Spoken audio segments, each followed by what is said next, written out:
গোপাল, নতুন জামাটা তাড়াতাড়ি পরে নাও, পিকনিকে যাবে তো। আচ্ছা মা, আমি রেডি হয়ে নিচ্ছি, এক্ষুনি জামা পরে নিচ্ছি। ওই তো আমার হয়ে গেছে, আমি রেডি। তোমরা সবাই চলে এসো আমার কাছে, পিকনিক করবো আমরা সকলে মিলে।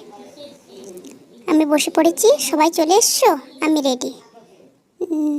বন্ধুরা তো কমেন্ট বক্সে অবশ্যই রাধে রাধে লিখবে, আর আমার দুষ্টুমি লাস্ট অব্দি দেখবে।